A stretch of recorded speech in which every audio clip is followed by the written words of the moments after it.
Hey everyone, good morning, good afternoon, and good evening, and welcome to Wake Up Wednesdays. So, wake up. How are you doing today? How's your week going? You made it to Wednesday. Congratulations. Give yourself a round of applause, give yourself a pat on the back. You made it to another week. Good for you. Let me ask you a question. How is your week going? Did you start your week off on Monday excited and ready to go? And then you went from meeting to meeting, ping to ping, call to call. And then Tuesday happened. And now you're here at Wednesday and you look up and you're like, half the week is gone. I didn't accomplish anything I wanted to accomplish. So this is why we get together. Welcome to Wake Up Wednesdays to reinvigorate one another and to wake up. And the best way to do that is to take your notebook every single day. And on the left-hand side, you're going to write down your outcomes, and then you're going to trace them back to your to-dos for the day. And if your to-dos for the day make progress towards your outcomes, and you want to list those outcomes out by quarter, every 6 months, by year, so you're making progress towards these things, then that is one way to keep track of what's happening. So I want to talk to you guys about the article that I posted in the group chat, and I'm just going to pull up my notes here to make sure that I give you all of the important details. And the article was entitled, "What is the Secret to Steady Leadership?" So let me ask you guys, what do you think the secret to steady leadership is? Are you steady? Do you see yourself as a leader? Do you feel that your leadership is steady? Are you leading with calm, assertive energy? Do you feel that your leadership is leading with calm, assertive energy? So in chaotic environments, people don't follow the loudest voice in the room. They follow the steadiest hand. And calm, assertive leadership builds trust, clarity, and confidence, especially when stakes are high. And one of the clearest signs of a toxic environment is when unbalanced behaviors feed off of each other, creating unnecessary drama and challenges. So ask yourself this: if money was not an issue, if you had enough money to take care of your family, take care of your health issues, and to live comfortably for a little while, would you choose to work with people that were unbalanced and were creating environments of chaos? Too often, these bad behaviors are tolerated because we do it for a paycheck and we don't consider the consequences of that sacrifice long term. So, here are 4 key things to think about with the do's and the don'ts. And so, the first number one thing you want to think about is, how are you regulating yourself? What are the things you are doing for yourself before you come to work, before you show up on camera for a virtual team? How are you regulating yourself? How are you showing up? Because your state is contagious. And if you're in a state of chaos, then your team is feeling that, and then you're going to put them into a state of chaos. If you're in a state of cool, calm collectedness, your team is going to feel that, and they're going to come into a state of cool, calm collectedness. So it's irresponsible of you to actually not take care of yourself first. So take care of yourself first and be conscious and aware of how you show up for your team, for your stakeholders. So here are the do's. Start each day with a ritual, right? Maybe that is mapping out a plan for the day. Maybe that is a journal for the day, a reflection period, something to set your day up with a ritual, habitual habit, a daily discipline to set yourself up. The next is you want to practice pausing before you react, before you speak. You literally want to step back and look at the situation. If you are just reacting, what's going to happen is your meetings are going to have a very anxious feel to them. People are going to be cutting each other off when they're speaking, and everyone is going to be rushing through the day. And then, just like we do here on Wake Up Wednesdays, you're going to get midweek every week, and you're going to say, well, I've attended all these meetings, but you haven't really gotten anything done. Or you've gotten one thing done, and you've belabored it because you kept this state of chaos. And so you really want to pause and create space and think about, what are we doing here? Why are we doing this? And just a little bit of pausing can actually help you make more progress in the long run. The next thing you want to do is be aware of feelings, but not focus on them. Focus on the facts. And the facts need to be defined. You need to define the objectives, the key results, the measurement tools on where you want to go. And when you can focus on those facts and be aware of the feelings, you'll make sure that things don't get chaotic and tense. And so here's what you don't want to do. You don't want to not be aware that you're tense, that you're frustrated, that you're fearful. You're thinking in your head, you're fine. You're thinking in your head, it's totally normal to work late every night, to come in early every night, to not get sleep, to not eat, to run off of caffeine and prescription drugs. And then you're showing up in your meetings with your team, with your stakeholders, even if that's in a virtual setting, and they see that and it's written all over you. And you think, oh, I'm just fine. I'm being productive. I'm getting things done. Once again, remember, ask yourself a question. If money was not an issue, would they still want to work with you? They probably wouldn't. People don't want to work with people like that. Think about things like, what if this was your own personal business, right? Or don't react impulsively and put pressure on things that don't need pressure. It is one thing to say, this is the deadline. This is the deadline we need to work towards. What do we need to do to hit this deadline? Versus an unreasonable deadline and being impulsive. Impulsivity changes hour by hour, day by day, week by week. What you want to do is plan per quarter, per month on deliverables. The other thing, which has gotten a lot of press, is multitasking. And so when I was a kid coming up, this idea was, if you were the best multitasker, you were the most valuable. That's changing. As we step into leadership roles, as we work with other leaders, multitasking means less present. And so if I'm in a meeting with you and I'm in the meeting and I'm taking notes and I'm flipping over my phone and I'm texting someone and I'm talking to you and then talking to them, or if I'm in a digital setting and I'm doing all this work over here on my computer and I'm supposed to be paying attention to you guys here, but I just keep working in the background and you hear the pings and see the chats, that multitasking does not give my presence to what we're doing.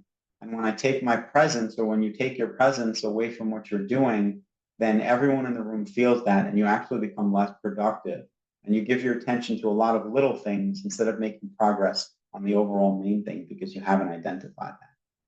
So like I promised you in the beginning of the year, for every single topic, we're going to go over an AI tool that can help you. And so the AI tool in this instance is an app called Calm.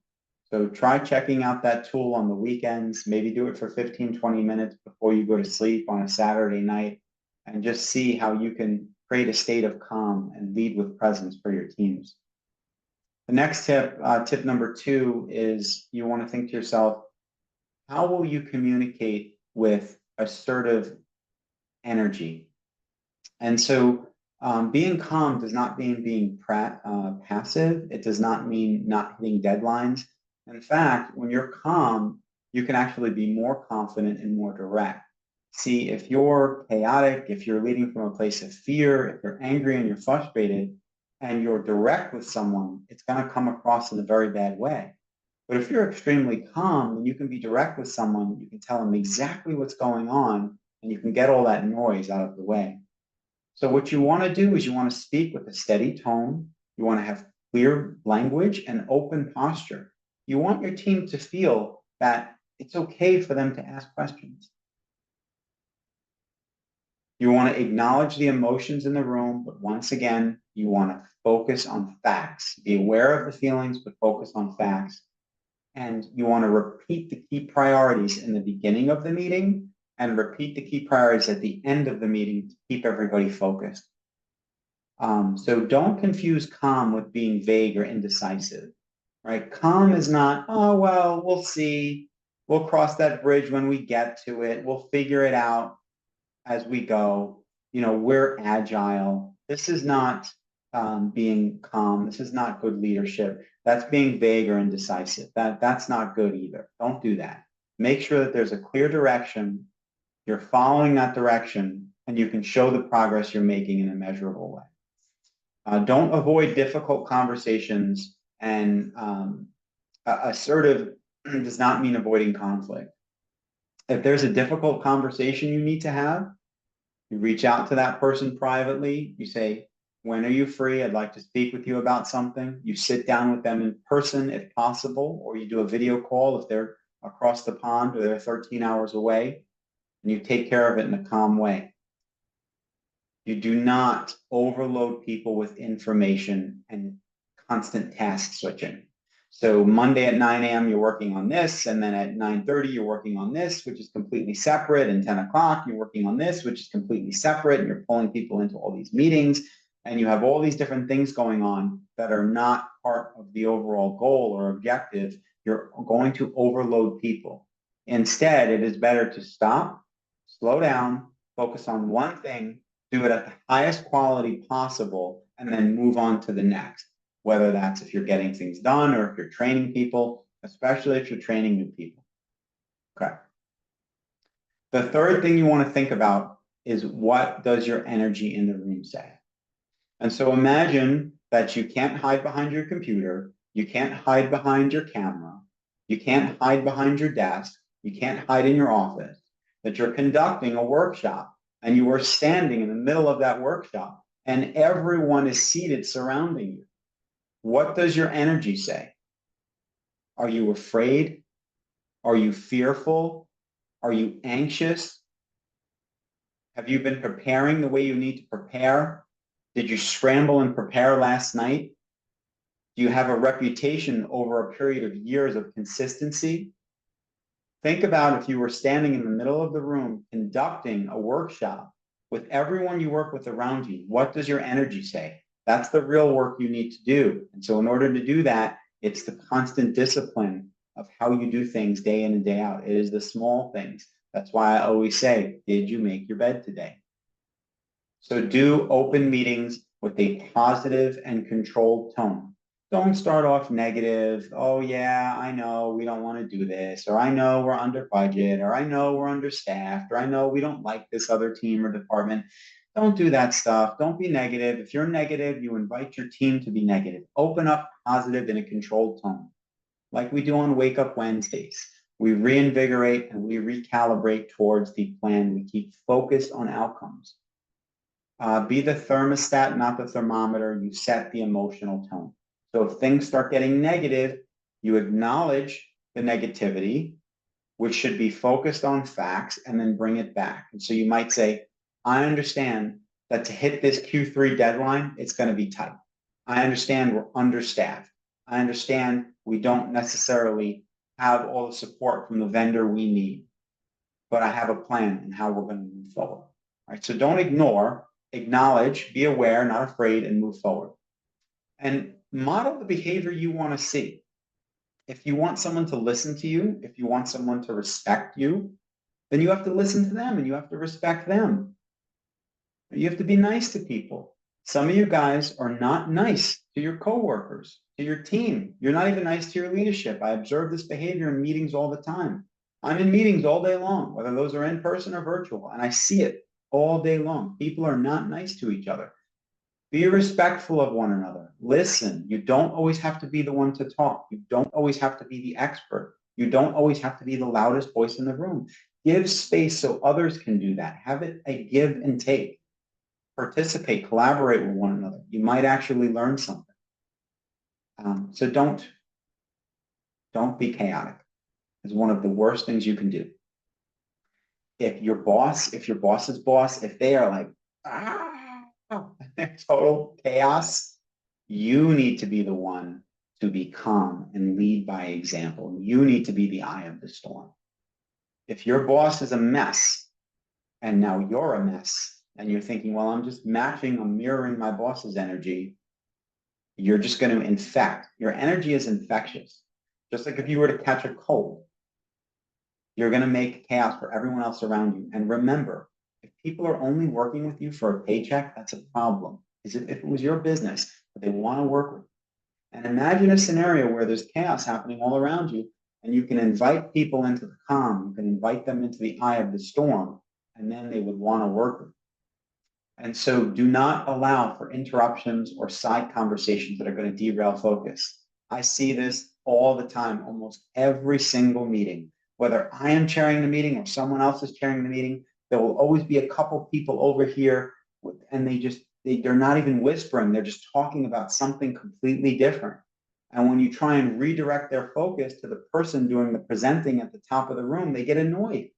And it's disrespectful to the presenter. It's disrespectful to everyone else in the room. Stop with the sidebars. Give your attention, give your focus. I know you think that you're the most important person in the room. I know you think that what you have to say is more important than the person in the front of the room. But the rest of the room doesn't think so. That's why they're in the front of the room presenting. So have a little respect for them and what they have to say, because you would want that same level of respect if you were in the front of the room presenting. So don't do that.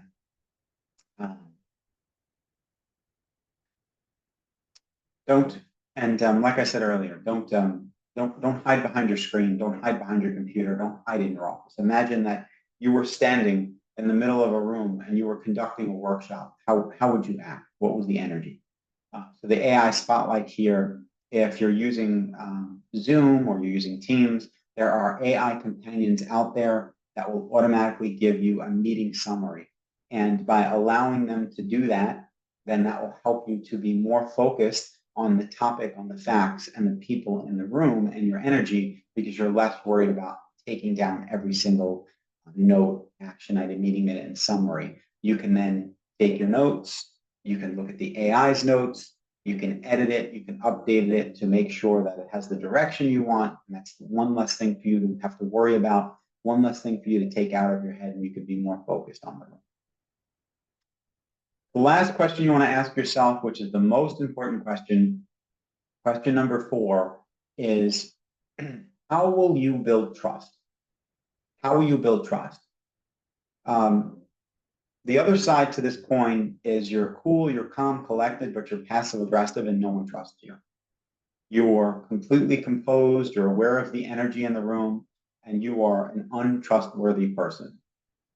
And so be aware of that, because people will know that, they will sense that. And once again, if a paycheck wasn't involved, why would they work with you? You want to be someone that is trustworthy. And if I give you signals of trust and I trust you, unless you do something to betray that trust, then you're more inclined to trust me. So, one of the ways you can build trust is by being predictable, by being consistent. And once again, it's the small steps, like making your bed every day. And so what this looks like at work is, are you always early? Not just early for the meeting, because you know there are going to be people in the meeting, but are you early for work every day? Are you taking 15 minutes in the morning every day to get yourself organized? Are you spending 15 minutes at night just to get yourself organized for the next day? Do you plan your meetings 24 to 48 hours ahead of time? Are the materials clean and neat and organized? Are you thinking about things from the client's perspective? How is the client going to perceive this? Is this easy to digest? If you do this consistently, people will say that they can trust you. Do you follow through? The follow-up on commitments is astounding how little people do this. No one ever follows up anymore. They will be good at saying, well, this is the deliverable, and here's the deliverable, and they'll send an email, or they'll send a text or a chat, and then you never hear from them again. The follow-up is key. Now, I know we're all busy, so here's a little trick. Remember, you have your outcomes written here. And then you draw your line. So your outcomes are on your left-hand side of your page, right? And then on the right-hand side, you have all your to-dos. And so if one of your outcomes is increased stakeholder satisfaction, and then you have a bunch of to-dos for the day, maybe one of those to-dos is follow up with Jane. You say, okay, I'm not going to be able to follow up with Jane, even though we already gave her the deliverable for the day. I'm going to take that, write it down, go on your calendar, schedule time at some point for this week, put a 15-minute block in your calendar, follow up with Jane. During that time, you're going to give her a call and say, hey, Jane, I know that we promised to give you the specs of the UI in a lower environment, in a UAT environment. What do you think about the interface? I just wanted to call you on the phone to see what you think. That follow-up is key. No one follows up anymore because they are so busy moving on to the next task. And when you take the time to write it down and then schedule it and follow up with people, they will start to trust you tremendously more because no one does this anymore. Follow up. The next thing to build trust is you use consistent frameworks like we're talking about here. OKRs, APIs, RACI models, RAID logs, stakeholder matrix. When you sit down with someone, if you constantly fill that information out as you're managing things, they're going to see that. They're going to say, oh, wow, this guy has a whole OKR model for what we're doing. This gal has an OKR model for what we're doing. They're going to see, okay, this person knows what they're talking about. They're consistent. Don't just run from meeting to meeting and send out notes and follow up with someone. Don't be the chaos, be the calm. So here's what you don't want to do. Don't shift priorities without explaining. And so you work with someone and you talk to them at 5:30 at night and the direction is left. And then you talk to them again at 8:30 in the morning and the direction is right. And what happened? Well, they went to sleep on it and they changed their mind. And now everything changes. Like that's really bad when that happens consistently over time because what it teaches people is that they can't trust you because you're going to change from day to day, from hour to hour to minute. You have to have a plan and you have to stick towards the plan. And you only change the plan if the overall data that you're given suggests that the plan will not deliver the outcome you want. Then you can change the plan. But if you're managing things on a roadmap scale on a quarterly level, you're not going to change day to day, hour to hour, minute to minute. Not on the big stuff. Don't say yes to everything. This is going to be probably the hardest for some of you guys. Your boss calls you up, your boss comes storming into your office, they're hooting and hollering, they say they want more for less, they say they want it done bigger, faster, better. What do? You just cave. And you're like, okay, we can do more. We can do faster. And you just give in to the chaos. Learn how to say no without using the energy no and using the words no.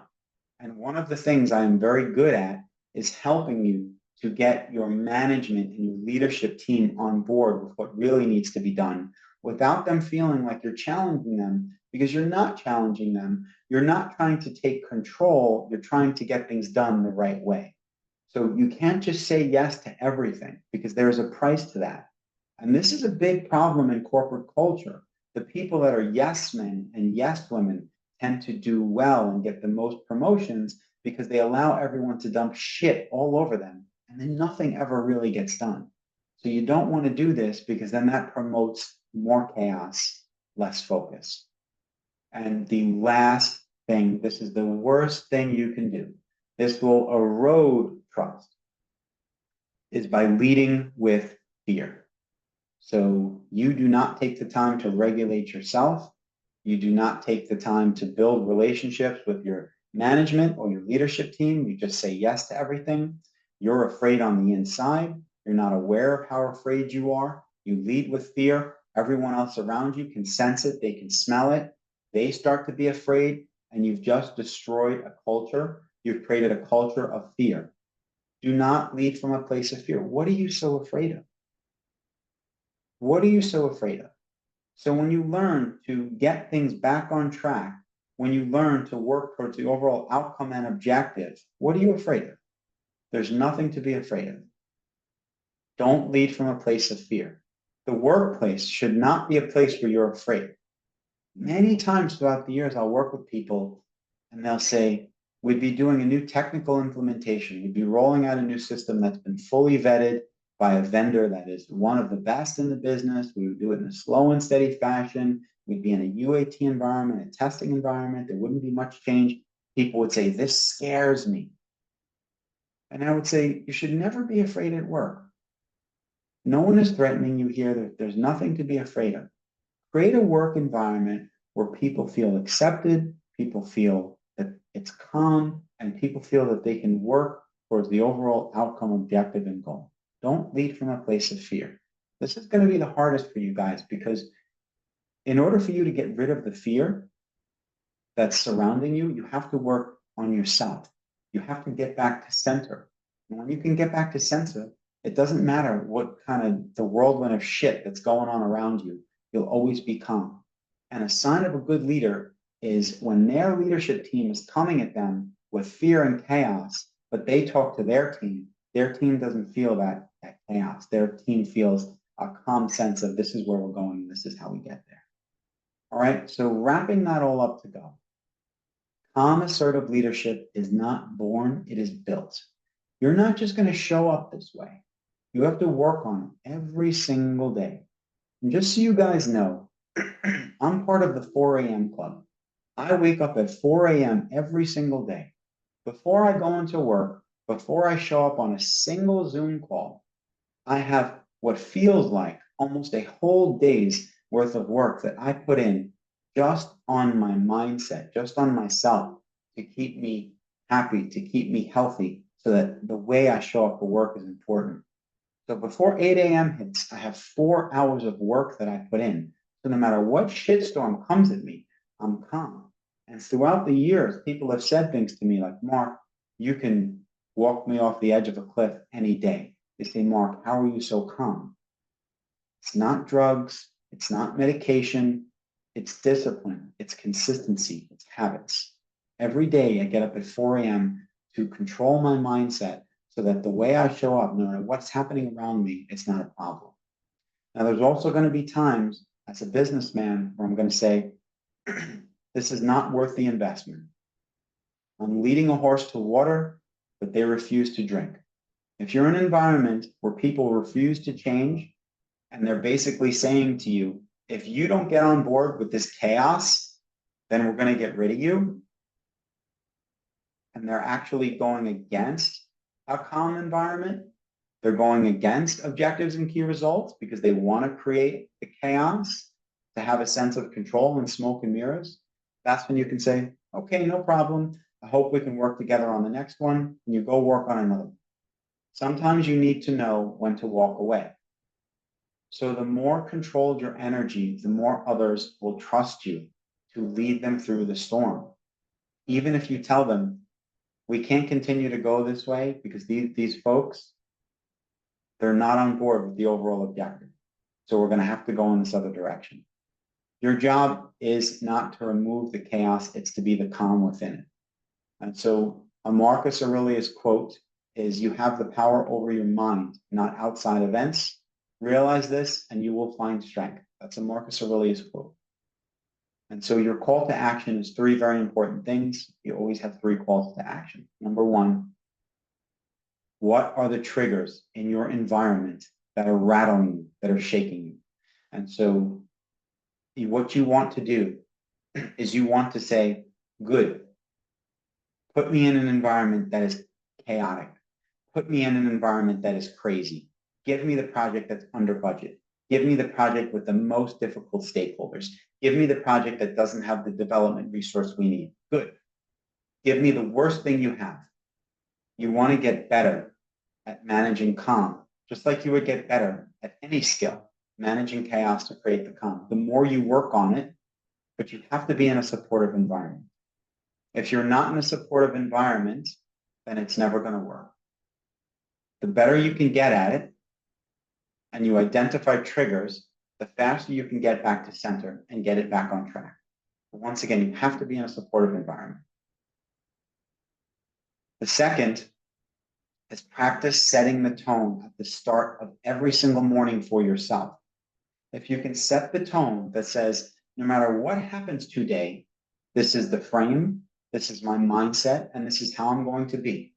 If I walk in and the building is on fire, I'm not going to start screaming at the top of my lungs and running around like crazy. I'm going to find the exit. I'm going to help whoever I can. And I'm going to quickly and quietly walk towards that exit and get myself and everyone to safety.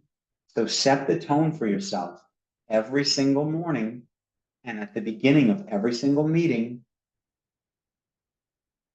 And the more you do that, the better you'll get. And the third is use these AI tools. Use the Calm app, use the companion apps, use the auto summary AI apps. The more you can have the computer, AI, automation, the more you can have them do things for you. It takes it out of your mind. So in your mind, you're not worried, oh, they just said this important piece of information. I don't want to miss that. That needs to be an important deliverable in the plan. I need to write that down. Once I write that down, they didn't stop, and now I'm going to miss something else. You still want to take good handwritten notes and then transfer that to the computer, because the process of writing the notes and then transferring it and then running it through an AI tool gives you 3 levels of revision before it even goes out the door. And having the AI tool is like an automated assistant. So if you miss anything or if you hear it differently, it helps you. So you can take a look at those edits. And so now you've made 3 edits, you've written it down, you've transferred it to the computer, and you run it through the AI assistant to see what you missed before it goes out the door. If you do these 3 things, once again, number 1, practice being in the most chaotic, the worst projects in a supportive environment where your manager supports you, where your leadership team supports you. You don't want to be in a chaotic environment and your manager is not supportive, then believe me, you'll be a sinking ship. You don't need to walk away from those scenarios.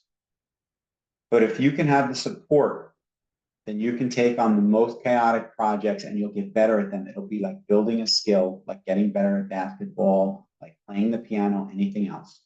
And you do that by identifying what are the triggers here. Maybe your trigger is someone cutting someone else off. Maybe your trigger is people using certain language. Maybe your trigger is people being blatant disregard for getting things done on time, blatant disregard for deadlines, for people showing up, causing chaos when you're trying to move things smoothly. Identify what it is about that that's upsetting you, that's bothering you. Maybe your trigger is you feel that no matter how hard you try, it's not good enough. Identify what those are, why you're having them, and work on them. 2, practice setting the tone every morning and before every meeting. The more you practice setting the tone for yourself. So if I know I'm going to be walking into a meeting and I'm dealing with very difficult stakeholders, so I have compliance here and I have sales here, and compliance and sales always argue with each other because sales wants to get it out the door. They want to sell more, bigger, better, faster, quicker. And compliance is like, we need to slow down. We need to look at this. They're both right in their own regard. So they're going to conflict with each other. And I need to shepherd them. And so if I know that that meeting with sales and compliance gives me a little bit of anxiety, a little bit of fear, a little bit of chaos, but every single day, every single meeting, I practice setting the tone before that meeting, then no matter what happens, I'm in practice. Don't think you're just going to show up and it's going to go good, because that fear and that anxiety is going to stay with you and it's going to show up in other meetings with other people. Once again, people are going to feel that and they're not going to want to work for you. You want to be a culture carrier, a culture creator. And then lastly, like I said, use AI assistance. The more that you can have things done for you, things automated, the more it'll help you to be present. All right, let me just close my notes here because I think I covered everything.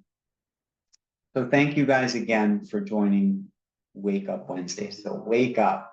This is an opportunity for us to pull our heads up midweek and recalibrate towards our plan. If you need help with any of this stuff, please feel free to give me a call sometime. And let's talk again soon. Bye-bye.